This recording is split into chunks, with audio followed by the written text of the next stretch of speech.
დღეს მე დავინახე უანგაროდ როგორ ემსახურებიან ჩვენ მოხუცებს და ბავშვებს კეთილი ადამიანები.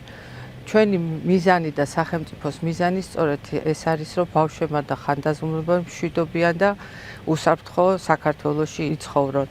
ღმერთი იყოს ჩვენი მფარველი.